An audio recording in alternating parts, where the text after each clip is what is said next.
차이나. 안녕하십니까? 조조의 투자한방입니다. 2024년 10월 2일 수요일 중국 이야기로 시작하겠습니다.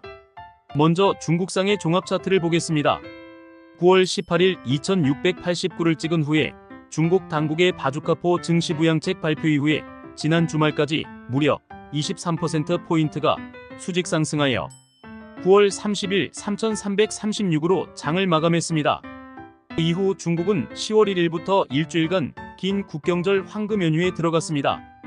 중국 당국은 부동산 시장 장기 침체에서 시작된 경기 둔화로 치솟은 실업률과 5년 만에 최저 수준으로 주저앉은 증시 등을 더 이상 두고 볼 수 없다는 위기의식에서 중국 경제 5% 성장률 사수를 위해 연일 바주카포급 경기 부양책을 쏟아내고 있습니다.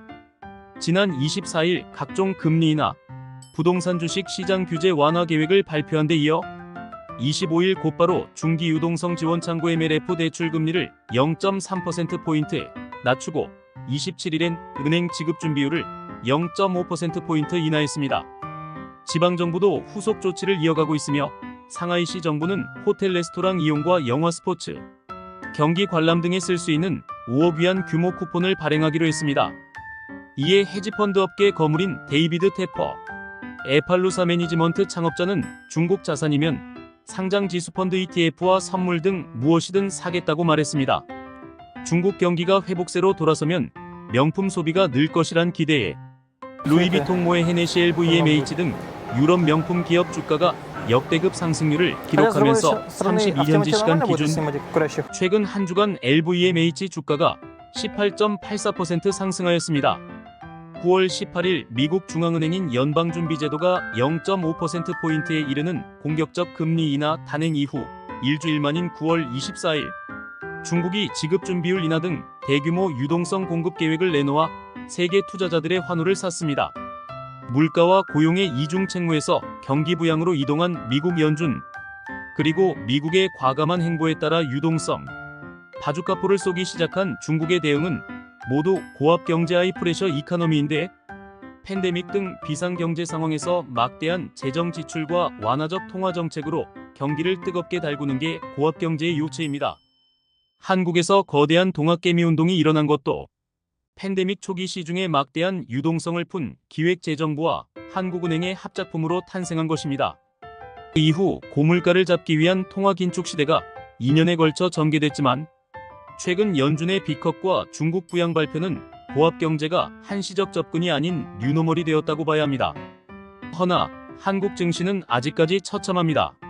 10월 2일 11시 23분 현재 코스피는 0.43% 하락한 2582, 코스닥 0.325 상승을 기록하고 있습니다.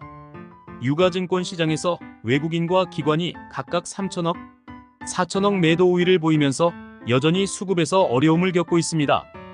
우리나라 한국은행은 집값 상승을 우려해서 기준금리를 내리지도 못하고 있고 정치권에서 금투세 논쟁은 아직까지 진전을 보이지 못하고 있습니다.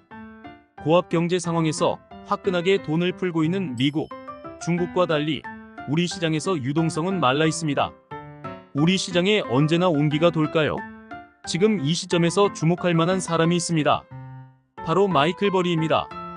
지난 4년간 지지부진한 중국 증시에 포트폴리오의 절반을 투자해서 마침내 성과를 거두기 시작했습니다.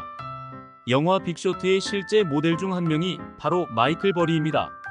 그가 이끄는 헤지펀드 사이언 캐피털은 포트폴리오의 약 절반을 알리바바 ADR, NYSB, ABA 등 중국 기술 대기업에 투자하고 있는데 지난주 중국이 경기 부양책을 본격적으로 발표하면서 관련 주식이 급등했습니다. 이러한 마이클 버리의 주장 가운데 눈여겨볼 내용은 독일발 세계 경제 침몰로 미국 주식시장이 2025년 5월 붕괴할 것이라는 시나리오를 예측했다는 것입니다. 실제로 중국 전기차의 저가 공격으로 인해서 폭스바겐은 경영난에 직면하였습니다. 그렇다면 이번 고압 경제의 효과는 2025년 1분기까지는 유효하다고 봐야 할까요?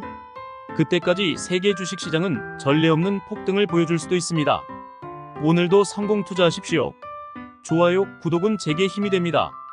조조의 투자한방 조영무가 전해드렸습니다.